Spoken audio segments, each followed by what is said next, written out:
Welcome, everybody. My name is Jonathan Greachin. You're joining us today for our female founder online demo day, and we got some great companies to show you today across a wide variety of industries. I mean, literally, it might be the greatest diversity of companies that we've had, no pun intended. But we have companies across space, hiring, finance, and heavy equipment, which honestly is a pretty unique thing. So today, the way things are going to work is that I'm going to bring on a special guest investor in a second, and we're going to have four of our companies pitch. These represent some of the four most promising companies that we have in our global portfolio. These companies have traction. Some of them have raised a little bit of funding already, and really we're trying to show you the companies now that you should be reading about in the press tomorrow. One of the big things that we like to do during these demo days is to make it interactive, okay? And that's up to you. So if you look over here in the chat, you'll see a nice little chat box. Everybody hopefully knows how to use chat these days. And if you have any questions for the presenters, these can be questions about their business, what inspires them, no matter what it is. Just be sure to get your questions in the chat, and we have a member of our team that will be going through the chat, feeding the questions to me so that we can make this interactive and so that everybody can participate. So just as an introduction to the Founder Institute, I'm a co-founder of the Founder Institute. I'd like to think we're the most challenging startup program out there. It is really hard to graduate the program.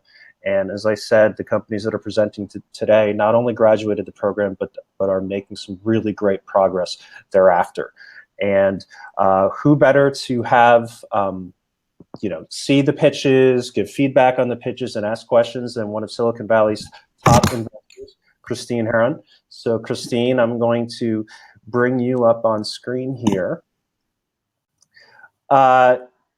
Christine, if you want to give a introduction to yourself, the floor is yours. Hi. So I'm always happy to do something that allows me to fulfill my diversity as a mother. So I love the online demo day. I'm an investor with Intel Capital. I'm currently co-leading the diversity initiative there, which basically means we're doing our extra work to make sure that our top of the funnel is open and reaching out into diverse communities, which you don't necessarily get to know just doing the normal, sort of demo days in Silicon Valley. And separately from that, obviously, Intel is looking at deals across a number of sectors. We're a fairly large organization, and we invest, on average about $400 million per year, anywhere from, 35 to 50 new investments per year.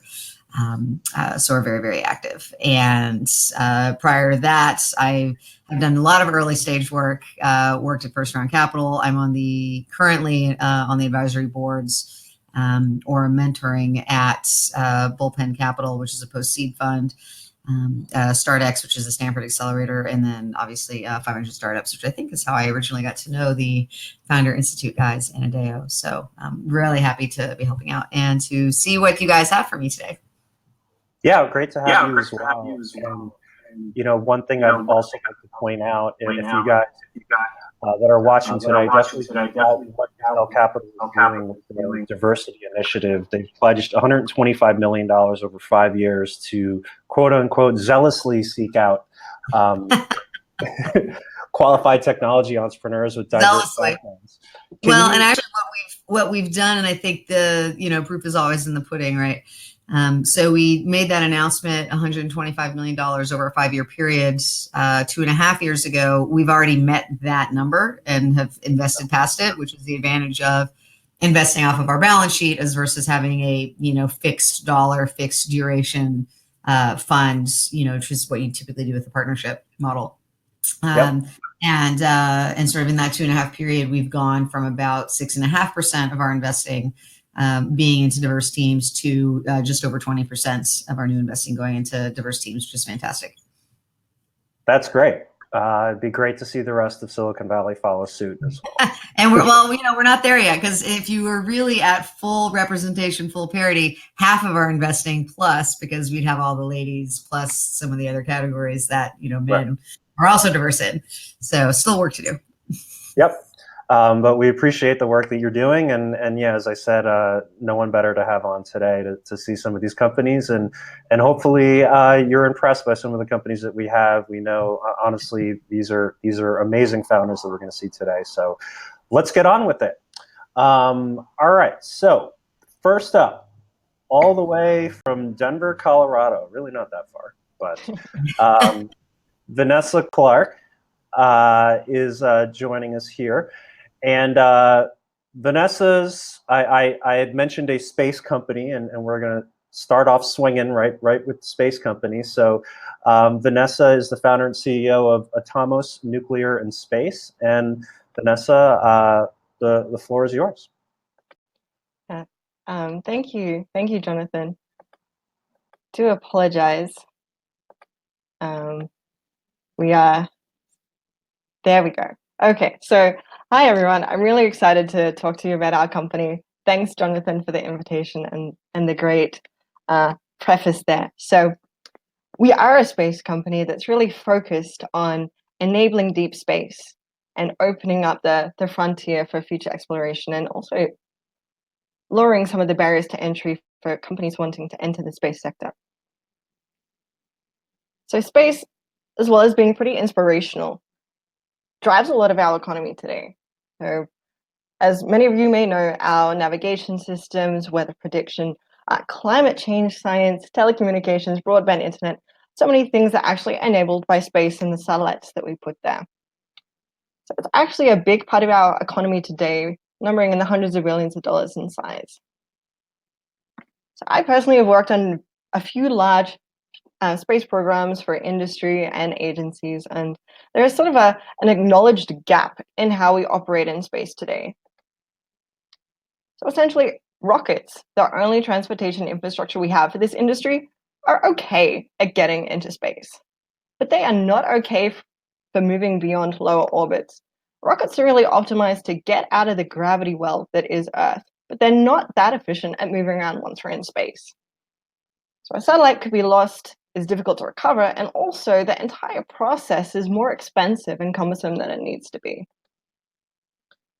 So there is actually a far more efficient infrastructure that we can be using. We can break it into two segments and optimize each segment based on the physics that governs it.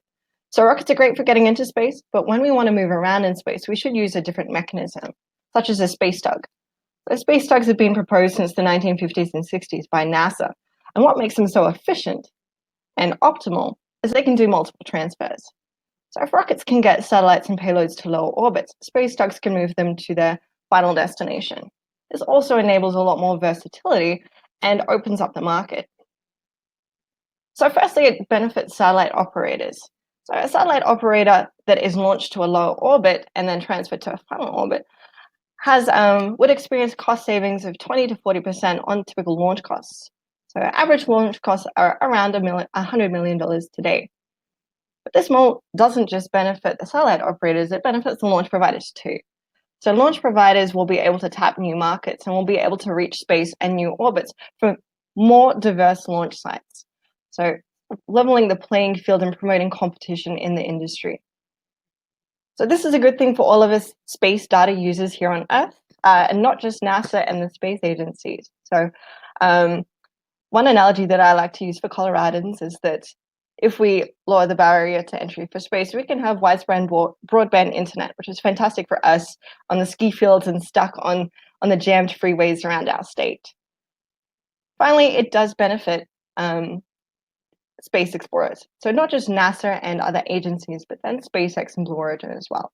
So our model works synergistically with their launch vehicles, enabling them to reach their target destinations, be it the moon or Mars, or the asteroid belt, for a much lower cost at greater efficiencies. So our co-founding team has a very diverse background. So I have an aerospace engineering background with several years of research in this particular field. The last job that I had before leaving to create this company was executing a multi-$100 million contract at Lockheed. So we do have William and Brandon who bring in business analytics, finance, and entrepreneurship in their backgrounds. So our initial market is targeting a market that exists today, geostationary Earth orbit. So this orbit typically costs $111 million for satellite operators to reach today. With our model, they'll be able to launch to a low orbit, such as low Earth orbit, for approximately $45 million, and we will complete the transfer for them for a contract fee, leading to up to 40% cost savings on the launch. So we do have an initial development period, but after which we do have revenue in the hundreds of millions. So we did just graduate from the Founder Institute in January of this year. We have started our seed raise and have firm commits. Current raise is $1 million, and this is for filing our patents, securing long lead contracts with customers, and also with government agencies such as the Department of Energy and NASA. Everyone, thanks for your attention. So Atomo is nuclear in space. So we are splitting the atom to connect the planets.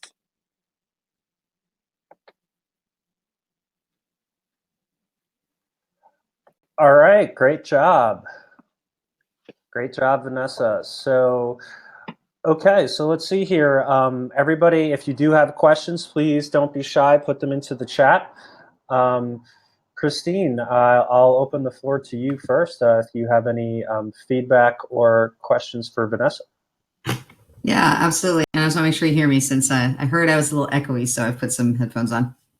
Great. So I think the first question is, and I think for a typical Silicon Valley investor, this would be very common, which is you're raising a seed round of $1 million. It sounds, much like pharmaceuticals or companies in health tech. There's a lot to get done. You don't really get product into market with that seed round. You don't even necessarily get a beta product up with that seed round. So how much capital is it going to take before you know that what you're building works? And how many years is that? How much is that $1 million going to give you enough time to get the evidence required to get those long lead contracts that you talked about? And I imagine that is what would get you the next round of capital, to demonstrate that there's, customer appetite. Yeah, absolutely. So can you sort of talk through that funding strategy? Because I think that actually might be your biggest problem. Okay. So I'm going to break the question down into 3 parts. So firstly, we're talking technical risk. Next, we're talking, I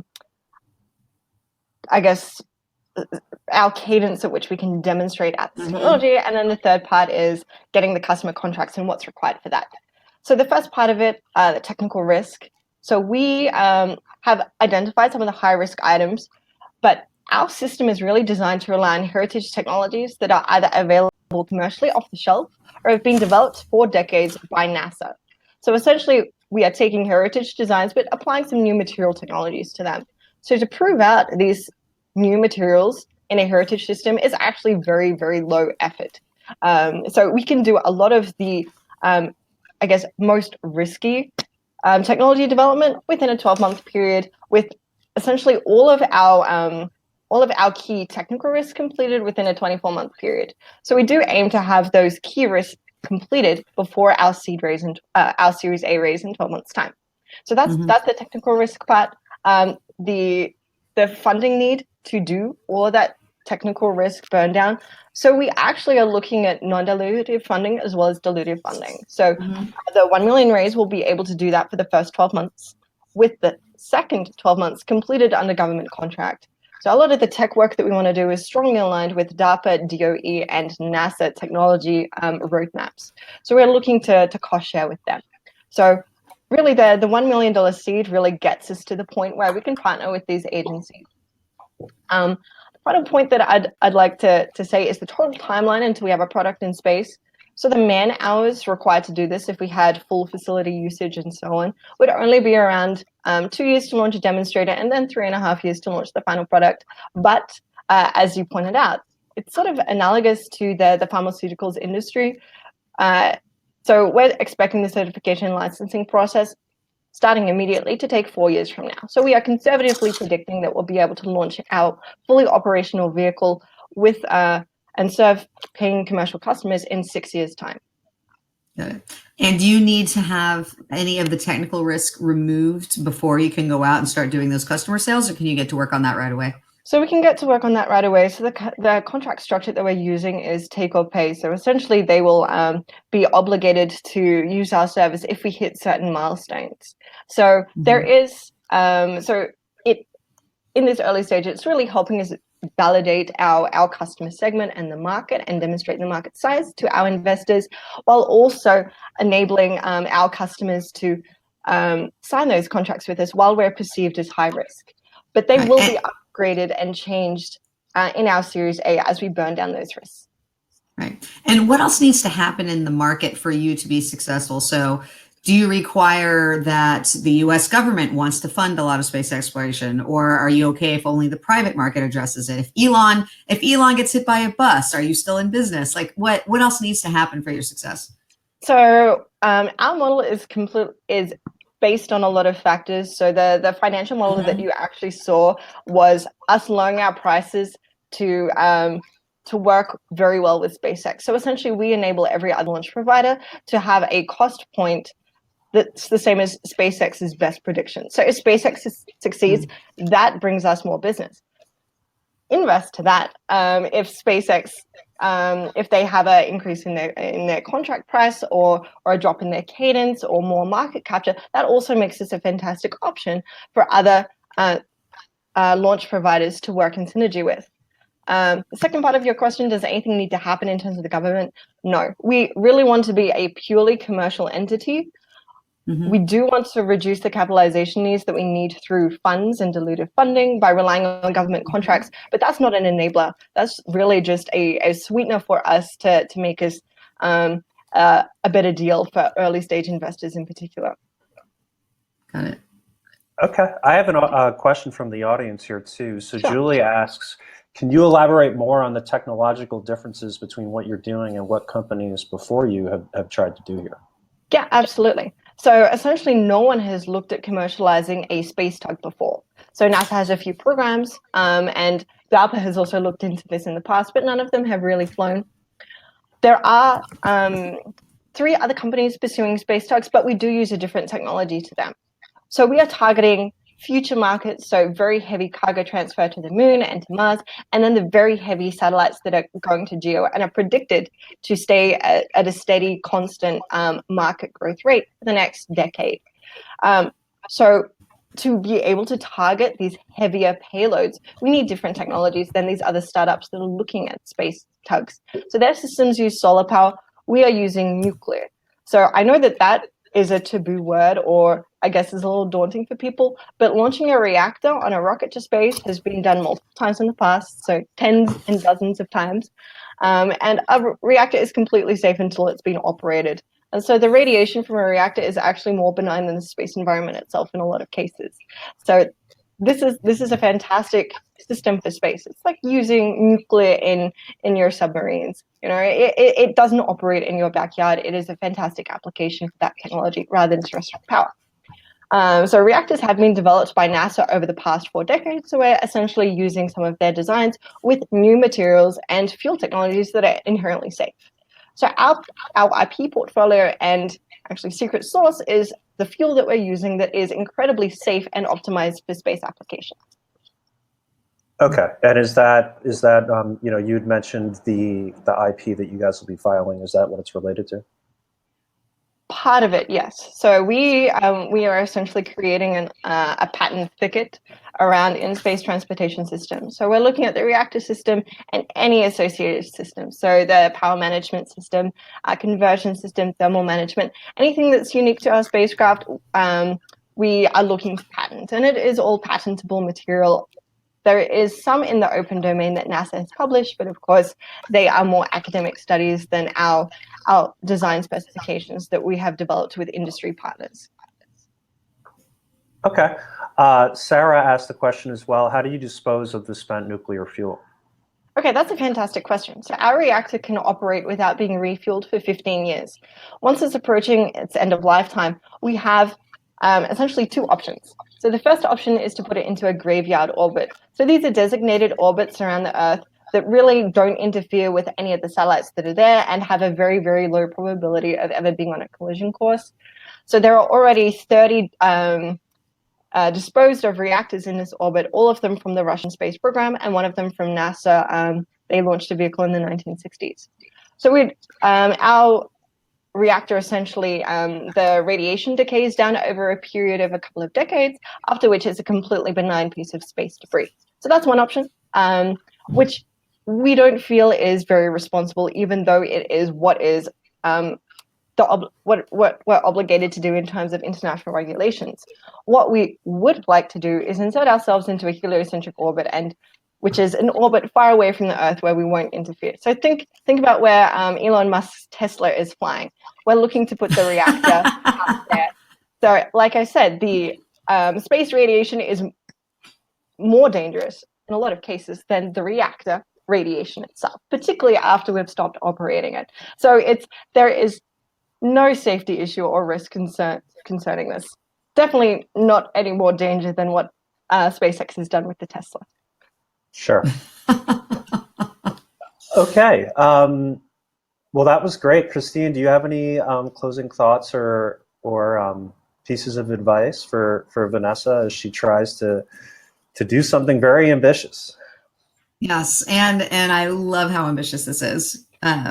So I think my first piece of advice is probably about, I want to say maybe 8 years ago, sort of 7 to 10 years ago, there were a number of tiny satellite companies that got funded.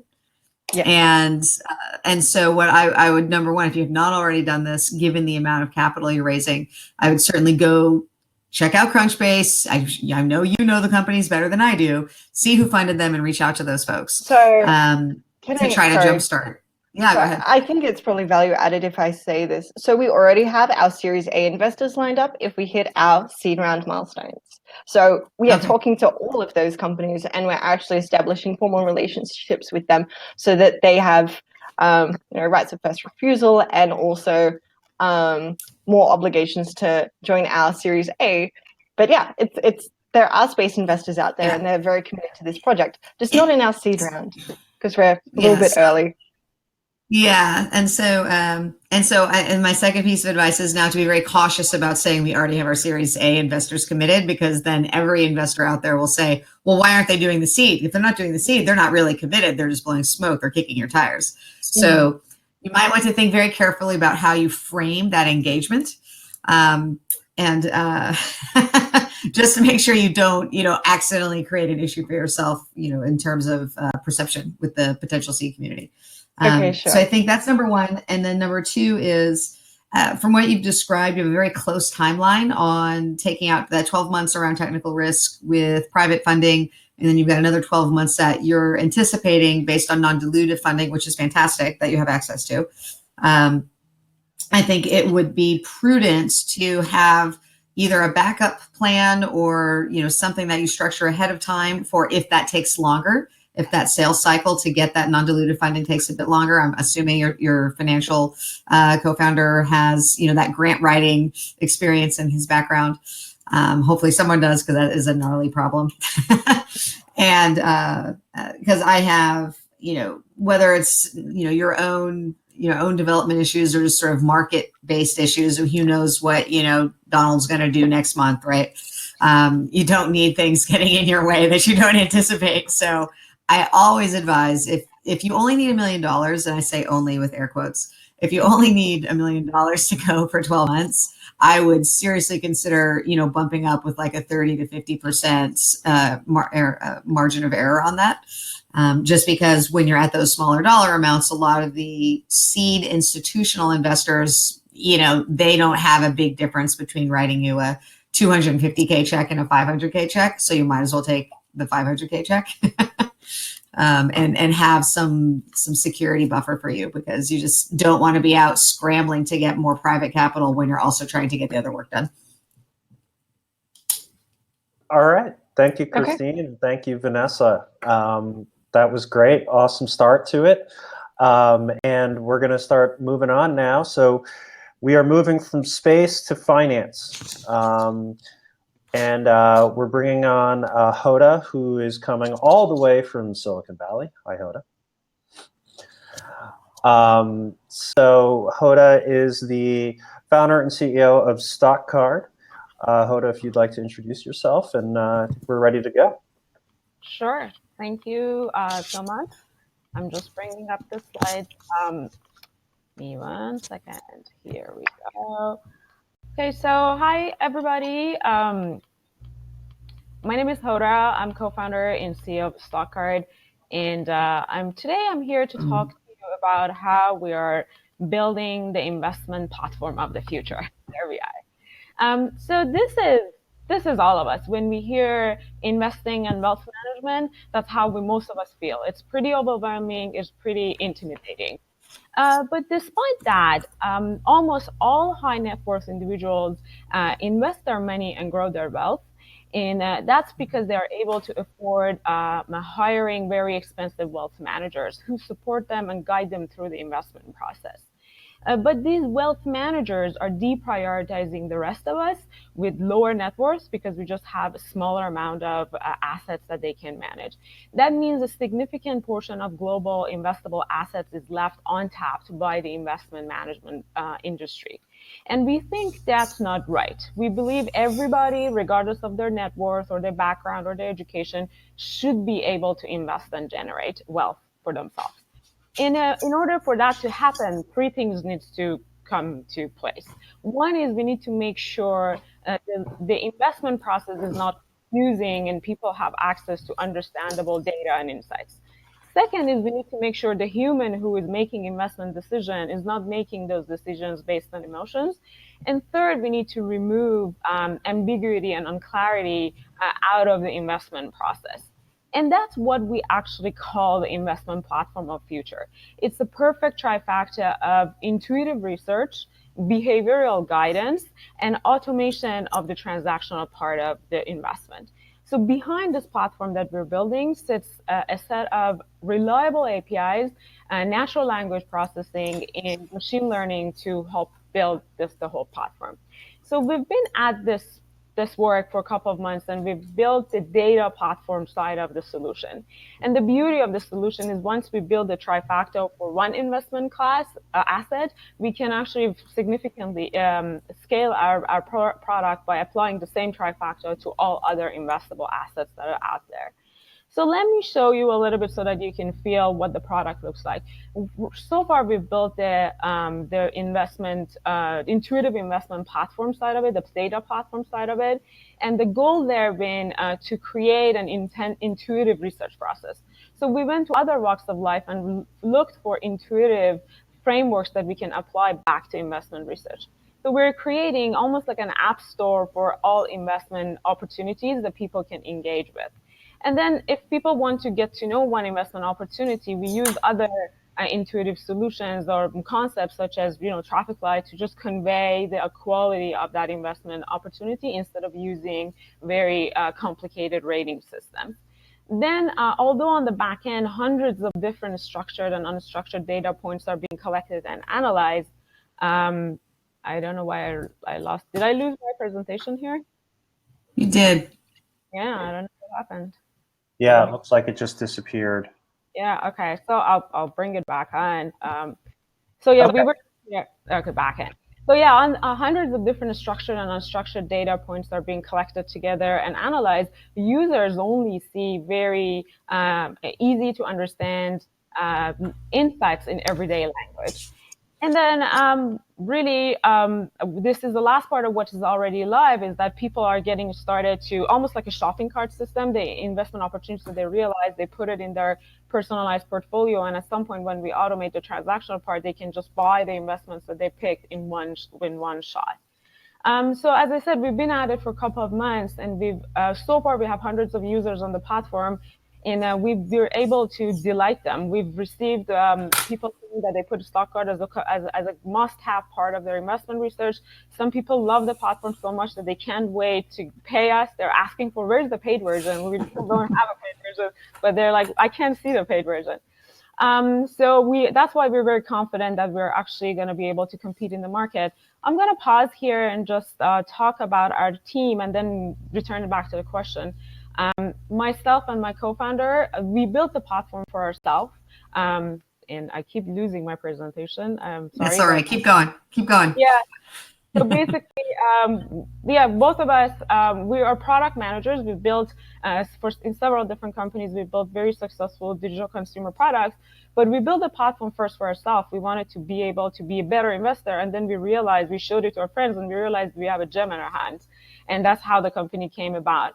And we're just getting started to raise our angel round, about 800K. And I really love to invite everybody to go to stockcard.io and feel the power of the platform, the data side of the platform, and be in the know for the future releases that are coming on. Thanks. Great. All right. Thank you. So, Christine, if you'd like to get it started, I have questions as well, but I'll leave it to you. Yeah, absolutely. And especially I think we'll get more questions because unlike space exploration, everyone's got an opinion about personal finance. So I think, so my first question to you is, given the target that you're going after, are you looking to take folks away that currently use a wealth manager, or are you going for greenfield? Are you looking for people that are maybe growing out of using a Mint.com or something from Schwab or one of the automated other automated advisors, and you're a better automated advisor? Like, how are you going to do market entry? Yeah, so the product originally is targeted for people who are managing their own wealth. Mm-hmm. But that doesn't mean that we cannot serve people who are using other platforms. So one interesting fact to say is that using, are we on? Are we good? Yep, you're good. Okay.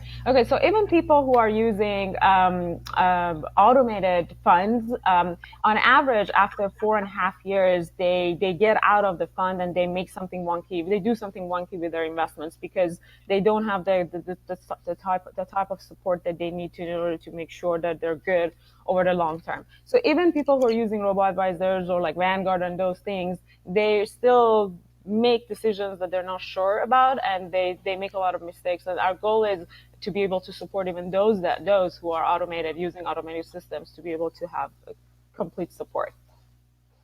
Okay. And yeah, I mean, I had a related question there too. So if you're going after sort of, it seems like greenfield is really where the biggest opportunity is, right? What's been kind of the main source of user acquisition so far that you've seen, get some traction there? Yeah, so we believe that every stage of our development needs its own perfect channel. It's almost like product channel market fit kind of thing. So in the early stage, we're using influencer marketing, because investing by nature is a trust-based decision making. So you need to be able to get this trust established. We've tested several ways of using mid-tier influencers, people who have blogs, people who are admins of Facebook groups, people who have podcasts about investing that a lot of people log into, and they've been able to basically just test the product and then almost like a review, open it, like when you send your Apple iPhone to a reviewer, they basically just review StockCard, and then that is the biggest source of acquisition. So that's for our early stage, and obviously as we grow, we've lined up other ways of acquiring users when we get bigger and bigger. Okay. So Abhit asks, and I saw, I think we saw the slide very briefly, but Abhit asked, what's the revenue model? I'm assuming you're taking a percentage off of, or some type of fee. Yeah, it's a premium subscription model. So once you come to the platform, the basic data platform is free. And then when you want to use the more advanced features, so let's say the behavioral advisory side of the platform, or if you want to automate the platform, the portfolio that you create, and you want to automate investing in it on a regular basis, you have to pay a subscription fee. Okay. Anu asks, as a customer, is there any minimum or a maximum in terms of investable dollars that are needed in the platform? Yeah. That's actually because we are targeting the everybody who is starting, and people who are managing their money. We see that actually the platforms of minimum in required investment is a barrier for a lot of people to get started, and we're moving away in that model because we're not managing your money. You are, as an investor, you are in charge. The whole purpose of the platform is to enable everybody to be able to make good decisions, just if an advisor do for you. So we're putting investors back in charge of the decisions. Therefore, there's no, you decide how much you want to invest. Okay, Christine, looks like you're back. Yes, I had to escape because bad things were happening. No worries. So, Good. yeah, we were just talking about some of the user acquisition strategy. It looks like influencer marketing has been really useful for Hoda. Yeah, and so sort of to that point, because I think that, you know, like this is one of those categories where you're going to have some instant pent up demand, right? You're going to go out, and whether it's people you know or people that are just a perfect fit for what you've built so far, you can get more quickly. So, you know, there's that first 100 users, there's that 1,000 users, there's the 100,000 users. You know, where do you see you are as far as, you know, how you got the folks you have now? And I apologize that this was already covered while I was restarting Chrome. You know, how are you going to make that progression, and how are you really standing out competitively? Because you might be better, but until people come in, they don't know that you're better. And there are certainly products out there that have a lot more marketing dollars being spent. Yeah. So the way we're building the platform is obviously, as you saw, roadmaps, milestones, and every milestone, it's with the way we designed it in a way that we could make it more appealing to a bigger set of audience. So we started from the data platform. The data platform is obviously appealing for people who are actually interested in getting into the nitty-gritty of making their own investment decisions. So that's perfect for that. We build the product around them. And then as we introduce the rest of the platform, as we introduce automation of your portfolio, there will be more people. This appeals to a bigger audience, because you could come one time and create your portfolios and then just automate it and let it invest for the selection that you made on a regular basis. So it suddenly becomes appealing to people who know more about the passive investing. And then as we bring AI advisory into it, which is behavioral advisory we're talking about, it appeals to people who actually are not very familiar about making good investment decisions. So we help them throughout the process of making decisions. So and then, you know, the last part of the platform, but right now we're focusing on the stock market, but once we build that system, we can scale it to other assets. Let's say we can scale it to funds, and we can scale it even like to cryptocurrencies, we can scale it to any other investable assets. Then we basically just constantly increasing this target audience, this addressable market, by introducing this products into the platform. And when, I know we're running short on time. Sorry, I want to get this question in. When will you have enough of a data set built out? You know, what critical mass do you require for a data set for your AI to learn what it needs to learn? And how differentiated is that data set going to be from ones that other people might be working on? Yeah. So the AI, basically the AI starts from very dumb AI, as everybody does it. It has some specific set of rules that is already known, right? Meaning that, for example, we already know when the market sentiment is negative, possibility of people just cashing out of their platforms, out of their investment is really high. So we can immediately even start bringing those things into the platform, saying, okay, market sentiment is high, very negative today, you are making very bad decisions, and nudge the user that this is not the right time to cash out, you know, and just kind of help them stay on track. So that part of the AI is difficult at all, because these are predefined, very clear set of places that people make bad investment decisions, that we can already build that. So that will actually help us collect enough amount of data about how actually they react to these kind of nudges, and then we will personalize, and then it becomes really a smart AI, because it gives you realize that where you are more prone to make those investment mistakes. So it is really not that much difficult, because from early on we could build this foundation of, from that preset set of things that we know, to be able to get to know you faster. So that's how different from people who are starting from scratch and have no data. Early on, even from now on, we can start getting to know the user in terms of how they react to market, which is what we're trying to help them out. All right, thank you, Hoda. That was great. So we're going to move on now to our third presentation, which is SquarePeg, coming from New York. So going across the country here. As SquarePeg and Clara McTaggart comes on, I just had a quick question for you, Christine. So, you know, with the products, like we were just looking at, where it's sort of greenfield B2C type of product. I mean, are there specific metrics that you're looking for? It seemed like there, for a moment, you were kind of alluding to the fact that really retention was going to be a big part of it. You know, do you have any thoughts there on really what you would look at? Yeah. So, well, and again, it depends on stage of the business, right? So, assuming Yeah. we're talking about a seed stage or very early stage company, anything that's going directly to consumer or directly to small business would be similar. I'm looking for team, product, and customer acquisition plan, which isn't necessarily, or customer acquisition, sort of the traction you have so far, and is what you've been doing something that's going well, and you're going to keep, implementing or, sort of evolving around, your plan of record. Because as folks know, if you're going to be successful in consumer, you need momentum, and you need that momentum to get talents, to get folks into the company. It's incredibly competitive, given the salaries that Facebook and Google will pay for someone who knows how to do a consumer-facing product effectively, or how to market it effectively. So you need to have that momentum to attract employees, to get the press excited, to get investors excited. And for consumers specifically, if you are able to demonstrate that momentum, even if it's just at the very small early stages, that will make a big difference in your creating that center of gravity that people want to come get, drawn closer into. And I think in other areas you can go organically without necessarily having that scale happen very quickly. But if you're a consumer and you don't have something that's a greenfield space, and personal finance definitely is not a greenfield space. So I think in particular, for Stock Card, it's going to be important to show what is differentiated. So for example, when you're talking about AI, when you're talking about data sets, and again, it's all marketing. It's all about how you market yourself, right?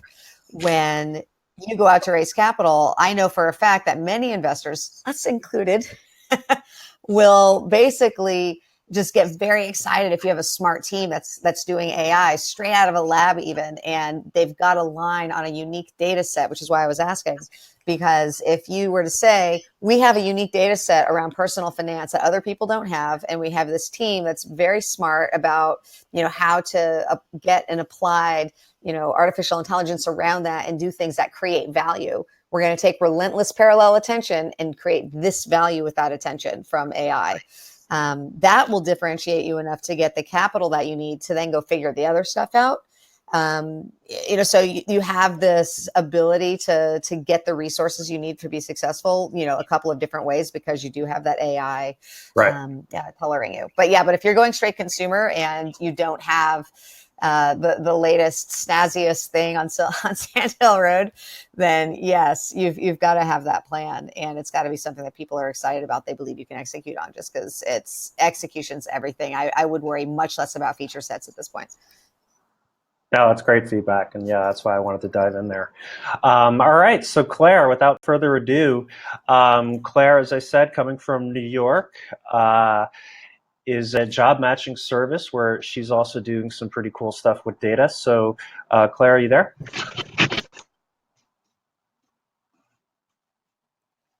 Claire, can you hear me?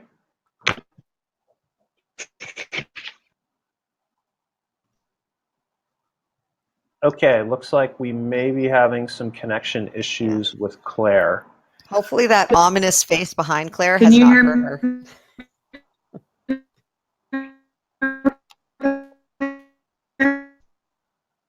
Sounds like an R2D2, unfortunately. Okay, so let's see here. We have, okay, so Claire, now we can see you. Are you able to hear me now? Yes, yes, I think you moved into the suite Yes. with the Wi-Fi. All right, can you hear me, Claire? So I can hear you. If you can hear me, I'll get started. Yeah, let's get started. Thank you.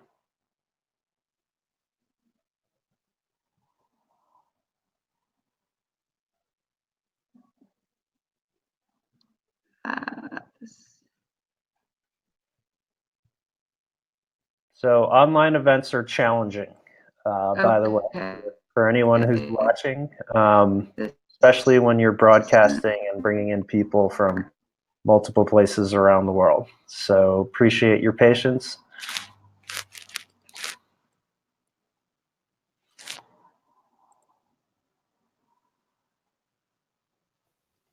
Should we move on to the fourth company and let Claire get resituated? Yeah, that probably makes sense. Barbara, are you there? I'm here. Can you hear me? All right, great. Yeah, Barbara, we can. All right, so coming back here to San Francisco is Barbara, who is the CEO and founder of eTrack Tech, doing some pretty cool stuff with IoT and heavy equipment. So, Barbara, if you want to get started, we're ready to go. Just give me a second to pull up my presentation here. I was looking forward to hearing Claire. So give me 2 seconds. And just to save bandwidth, I'll take off my video, okay?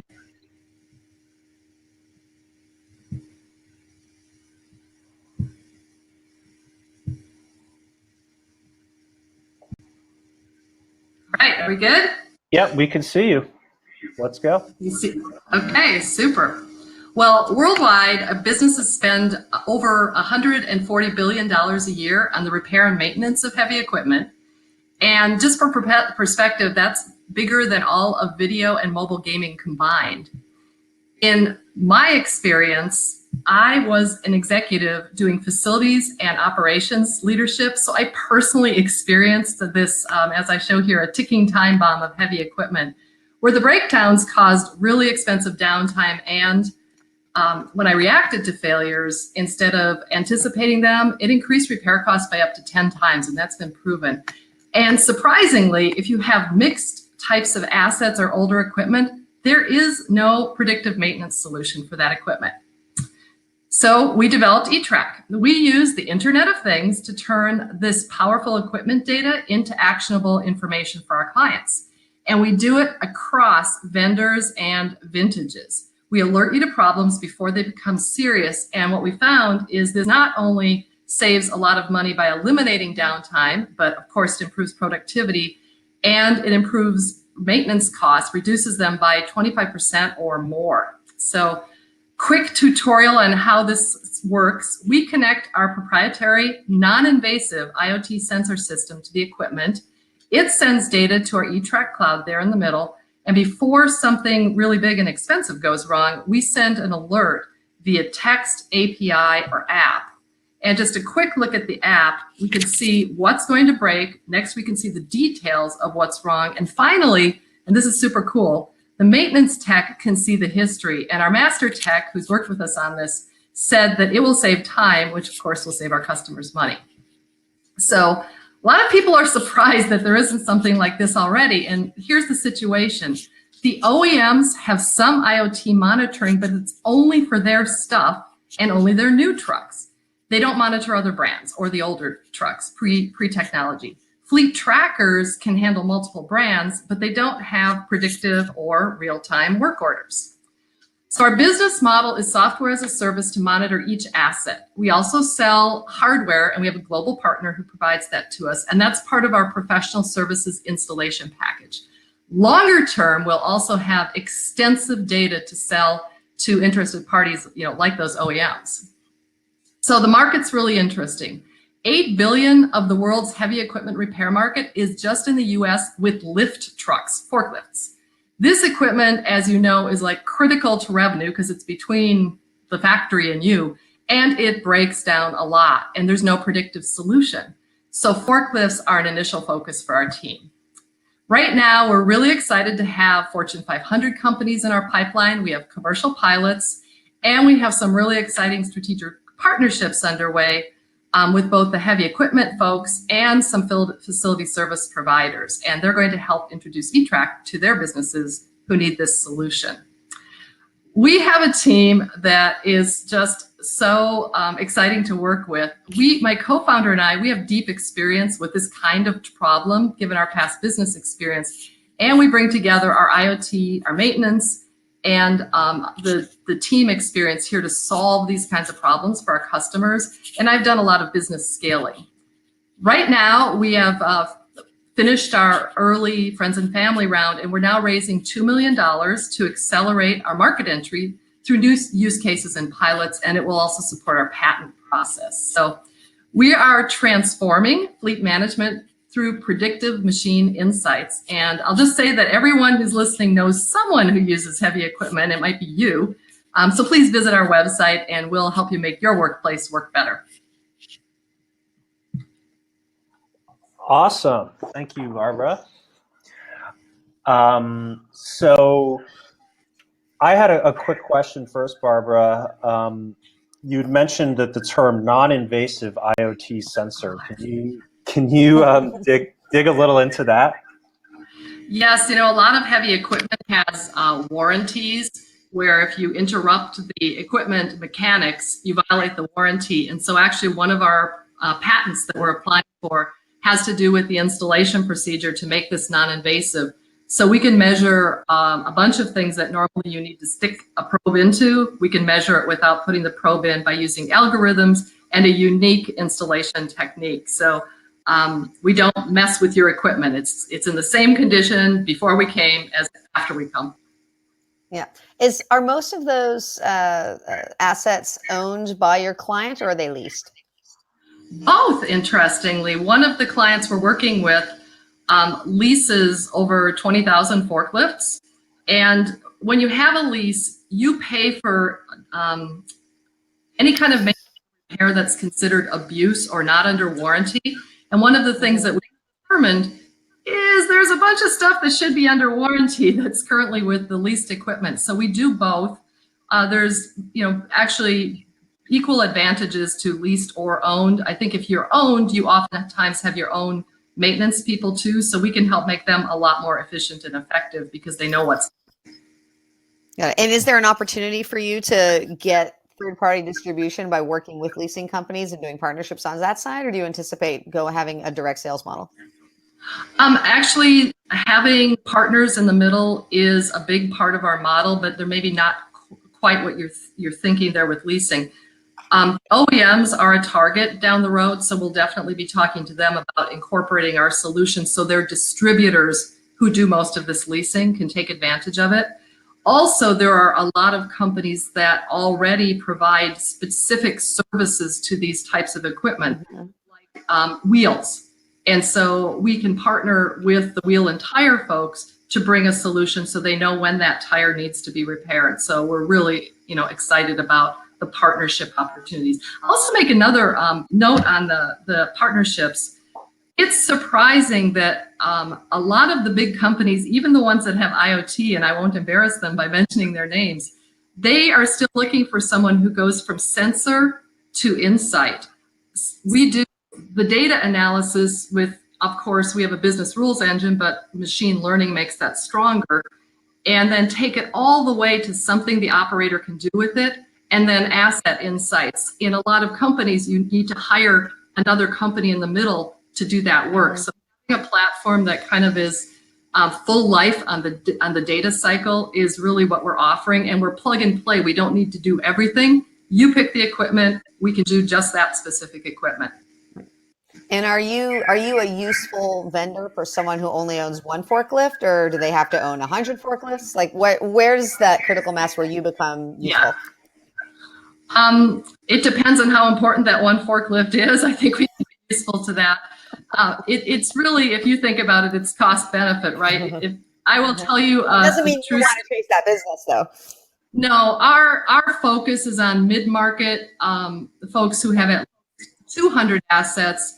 And then enterprise, which, 2,000 is very low. One enterprise folks we're working with have 100,000 assets. But those small ones, letting our service partners who help us do installations, they can identify those. Right now, the small business people, I love because they've been doing our pilots with us. And one guy has a piece of equipment that we're monitoring that's a $250,000 piece of equipment. And so one piece of our equipment is totally worthwhile for that piece of equipment for him. So it's when do you become profitable on a contract? Is it month 3, month 6, month 1? We've looked at our profitability in terms of the total number of assets that we're monitoring rather than a specific contract, because we're building our entire ecosystem. So as a company, we become profitable when we're at about 1,500 assets. So that happens right about in a year or a year and a half from now. Okay. But I would encourage you, because I mean, it's very, if you're out there as a SaaS business, it's a very common question for SaaS companies from investors is, when does that contract become profitable? Because we assume there's a bunch of upfront sales costs. There are perhaps some upfront, setup costs, maybe NRE for you guys, because you actually have some hardware that has to go into the equipment or around the equipment, get deployed in the market. So just, that number is also very interesting, because people have an expectation for where you should be.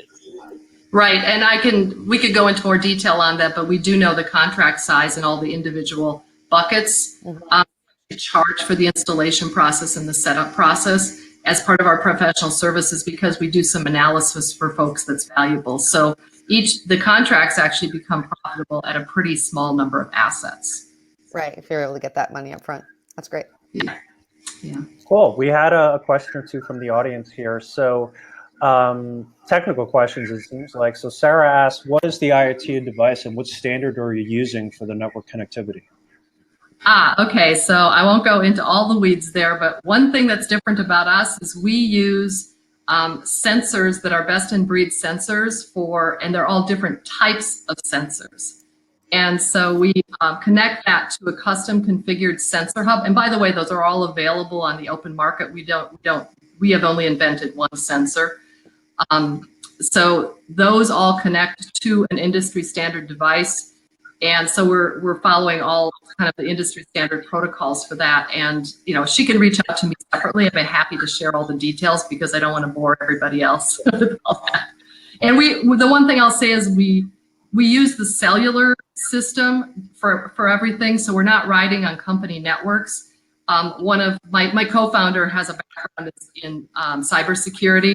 And this is one way we have been able to fly through the enterprise security process, because we're not exposing any of their systems to risk with our stuff. Oh, no, that's great. That was actually the second. We had a bunch of questions here about security. So Yeah. Yes, IoT. IoT. Every one of our devices is its own endpoint. So even if somebody messes with us, it's one. So and there's no backwards signal. We actually started out considering doing energy management, because we do heating, ventilation, and air conditioning monitoring. And it was the return signal that gave us heartburn. And so we decided to stick with one way. All right. Thank you, Barbara. That was great. Thank you. And I'll put my contact information in the chat room for people who want to reach out in person. Please do. And just for everybody else, we will be sending the video and all the contact information out shortly after this webinar. All right. So we got one final presentation. So Claire, how are you? I'm good. I'm sorry about the earlier hiccup. I have another computer next to me if this one doesn't work for any reason. But not a problem. It's kind of always something always goes wrong on these webinars. it always works until it doesn't, right? Yeah. But okay, if you're ready to go, we're ready to see the presentation. So as I mentioned before, Claire is coming from New York, and she's the founder and CEO of SquarePeg.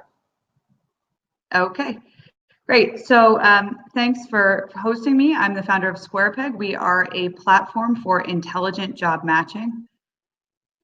So the future of hiring is going to be intelligent and personalized.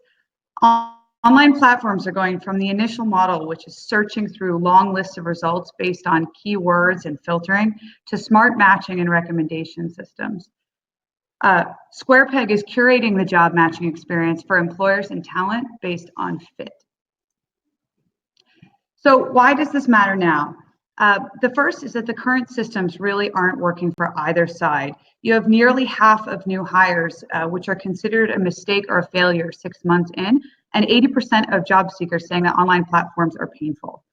Also, our priorities and values are shifting. Employers are caring much more about diversity, and job seekers for the first time are ranking fit with a company over their salary. Also, we see more tech acceptance. Big data, machine learning, and AI are actually entering the HR function for the first time, and job seekers are willing to give up some more data for a more personalized and curated job experience. So what is our approach? And how are we different? So it starts with the data that we collect. We have our own proprietary assessments that we use. We assess both job seekers and employers, and we assess them before their job search, actually. We look at everything from skills to preference to personality type, so we can do a much more curated match. When it comes to matching, this data allows us to get really personalized, giving you 5 to 10 high quality results rather than long lists that you have to search through. Also, we give insights at every step. So we give free reports as well as transparent results along the way. So what does our platform actually look like? You come on and you take our assessments. We use computer adaptive assessments that have AI skills suggestion engine, and they're smart and adaptive. So as you take them, they get smarter. Also, we have a personalized matching recommendation. We'll give you lots of analytics about that match with the candidate or with the role, so you can make a smarter decision. And then we give insights. One of the most popular is the free report we give to job seekers about themselves and what environments and roles might be best for them. And so in terms of some of the data that we have a parsing engine. So we look at everything from the resume and the job description, and we can do some semantic matching based on that. But we also look at your behavior and role fit. We also, for the employer side, will assess the hiring manager and the teams to identify the top attributes and source them candidates for that. Also, as anybody uses our platform, it gets more intelligent over time. So the HR tech space is very crowded. How are we different? So job boards are high volume and they're matching basically on resumes and high level data. So it's a lot of keyword matching, whereas SquarePeg provides a really highly curated environment due to the data that we collect. Also, for assessment tools, we're really different from them because we actually source on both sides the candidates and the employers that should be speaking to one another rather than just acting as in the application process. There are some AI and machine learning smart tools available, most of them in the bot space yet. We are incorporating some of the technology, but definitely on the space when it comes to matching. So what's our business model?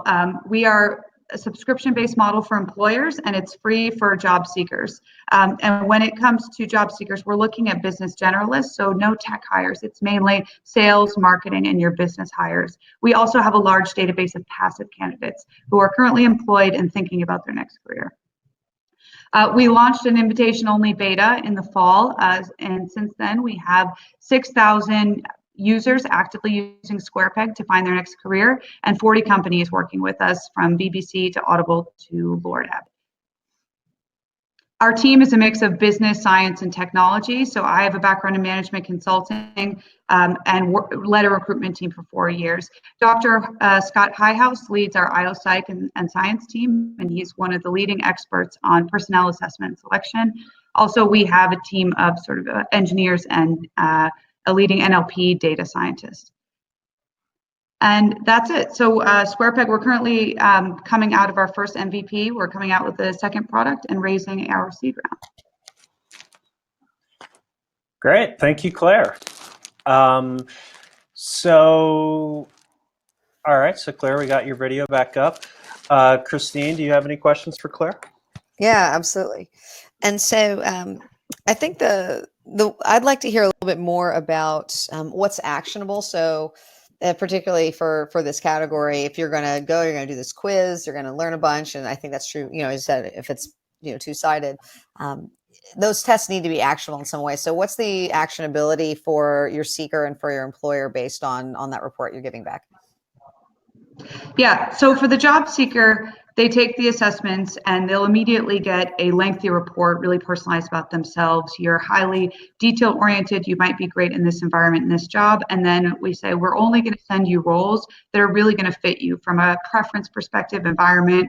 Maybe it's flexible work hours, environment where your personality fits, as well as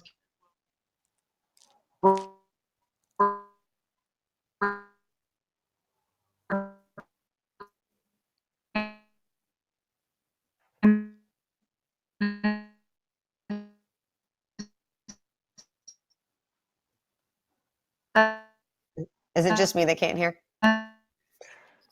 It looks like it is. It is. There's a little bit of a connection issue here with Claire. Claire, are you there? Okay. Well, seems like Claire's having some connection issues today, which is unfortunate but expected whenever we do an online event. So we got through most of it today. And so that's about as best as we can hope for. But we do have Claire's full presentation, and we do have the full presentations for all 4 of the companies. So for everybody who joined us today, I'd like to say thank you. We will be sending along all of the videos, contact information, and all that kind of stuff for the companies that presented. And I'd especially like to thank Christine as well for joining us and for providing, I think, some really interesting insights that some of the founders that are watching today can learn. How an investor is going to be looking at their business, and especially across the different types of businesses. Yeah. Well, I'm just going to have to keep dialing into these so that I get to be there when it finally works perfectly on the tech side. And then I'm going to go invest in whatever that platform is. Yeah. Not Webinar Jam, apparently.